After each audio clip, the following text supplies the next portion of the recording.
Hi, for this discussion, I want you to practice creating a moral argument. We just talked about that. Moral arguments consist of statements about what is, morally relevant about a case.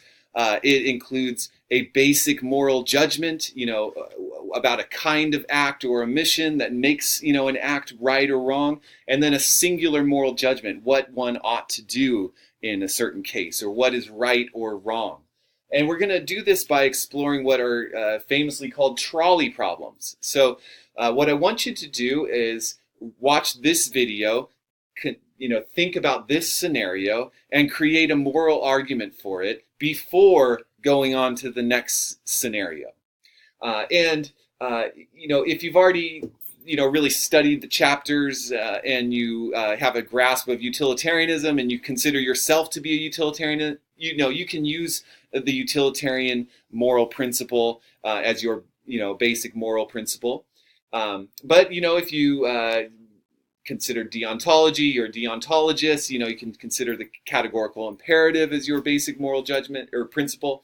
But also this could be an exercise in creating your own personal moral philosophy. You are not required to rely on utilitarianism or deontology for your argument. Okay?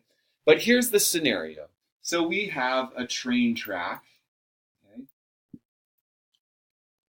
And we have a trolley that has lost its brakes, and it's barreling down the track. Okay, and in the track are 5 people.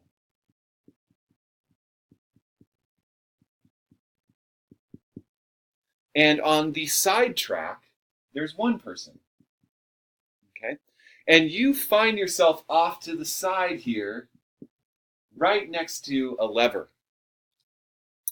And if you do nothing, you don't pull that lever, then the train continues down its path and it hits and kills 5 people. Okay. If you pull the lever, then the train track gets redirected and the train moves off to this side track and hits and kills 1 person. Okay. And the question is, what should the person here at this lever do? What's the right thing to do? So, to some possible questions about the scenario, all the people, let's say they're all the same age, we don't have any evidence that, this one over here has a cure for cancer, in her pocket. We don't know anything about these people. They're all strangers. None of them are family. None of them are children. They're all just generic strangers who are hanging out on this track. We don't even know why they're on the track, but the fact is they are there.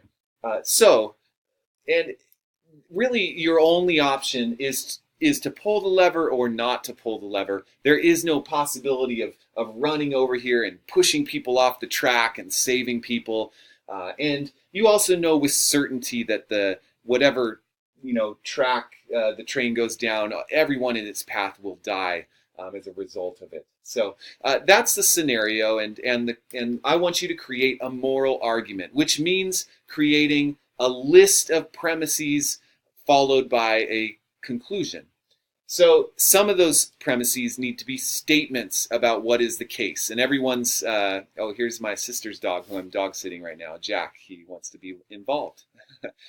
Okay, so we need to come up with a list of statements about what is morally relevant. I can help you with those. So these might look the same for everybody.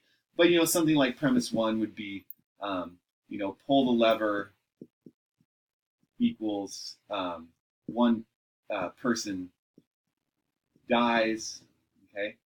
And premise 2, don't pull the lever equals 5 people dying, okay? And so what I suggest is that you start with your conclusion, which is the singular moral judgment. I ought to pull the lever or I ought not to pull the lever. Okay? You have to choose one of those, what you think is right. And then the challenging part, premise 3, the basic moral principle.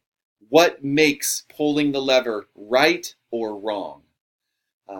What makes not pulling the lever right or wrong. And so I want you to develop your standard form argument, and I want you to then, underneath it, provide a paragraph that justifies or defends premise 3.